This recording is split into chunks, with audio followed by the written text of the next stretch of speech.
Hello everyone, let's now move further with this type of the hairstyles. You may require this type of the hand gloves for decorating such type of the hairstyle. This is so cool and so easy. You can convert this hand gloves into the Juda rubber band in order to add up the volume to some of your hair. The rest of the hair is taken and you can see we are building some of the braids over it. After that, give them the internal twist towards the inner direction. This looks so pretty.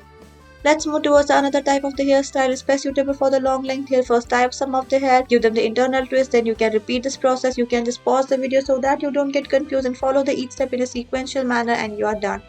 Another hairstyle is best suitable for the long length hair. You just have to make a high ponytail, then using the rubber band, just have to give it another internal twist as apparent on your screen. After that, the twist area is to be towards the upper direction and the rest of the hair is covered using the lower portion of the bun. This looks quite simple and quite good. Moreover, it adds some volume to your hair.